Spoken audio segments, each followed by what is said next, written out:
Some people used to wonder how it could be that a mind so full of patterns, old, familiar, inherited, could suddenly begin to shift, not by force, but by flow, by suggestion, by realization. Like a river no longer fighting the stone, but dancing around it, curious, playful and powerful. Maybe you've already begun noticing that something's happening now. Because when you really focus on combining all these ideas, beliefs and concepts, it becomes inevitable. They begin to install themselves easily, naturally, almost as if they've always been there, quietly waiting. Take uncertainty, for example. Some people used to fear it, and some still do, but others, they see uncertainty as the doorway, not the wall, not the obstacle, but the passage. They smile at uncertainty because it whispers of possibility. Because when you don't know what comes next, you can imagine what might. That's how growth starts, isn't it? Not from knowing, but from not knowing yet. From leaning forward into the unknown, like a curious child stepping through a forest, not with fear, but with wonder. You've probably already done this many times. You've adapted before, you've laughed in chaos, you've made peace with unpredictability, even if only for a moment. And that moment is expanding now. And the more you remember these moments, the more your mind remembers how to adapt. Just like a seed doesn't resist the soil, it opens. Without knowing if the rain will come, it grows anyway. You grow anyway, because you are resilient. Not because life is certain, but because you're flexible. Because the deeper part of you, the unconscious part, is already learning to enjoy the game.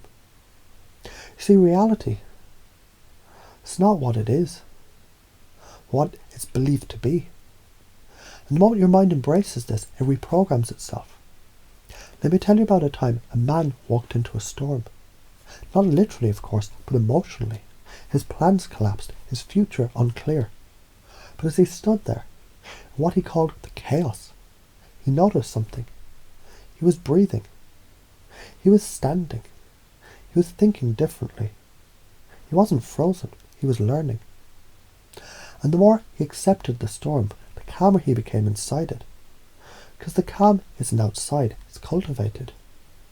When you accept the unknown, you transform it. Now what happens when someone practices gratitude during uncertainty? They reframe it.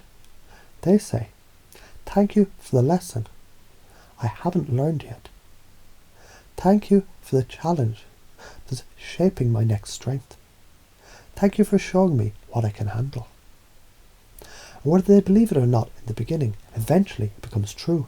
Because beliefs create feelings. Feelings drive action. Action reinforces belief.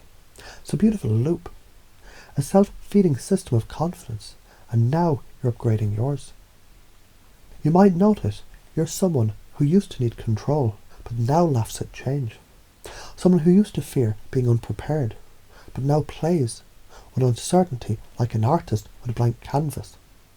Someone who once doubted, but now trusts the process, the path, the unfolding.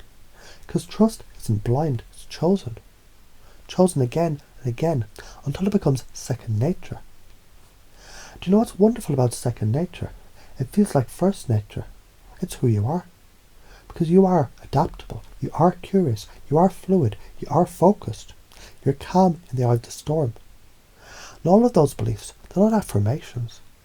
They're recognitions, reminders, reconfigurations that the strongest frame wins. And you carry a frame of resilience, curiosity and calm certainty now. As you go on, today, tomorrow, forever, you begin to notice how people respond differently to you. Because your energy is magnetic, your language, it's subtly persuasive, your presence reassuring. They feel it because you believe it. And what you believe becomes reality. Your operating system has already changed. You just didn't realize when it happened. Was it the story? The metaphor? The moment you smiled while reading? It doesn't matter. Because it's in there now. And each time you find yourself in the unknown, you'll remember. this is where I thrive. Because the only thing more powerful than certainty is the person who doesn't need it to move forward. And that person is you.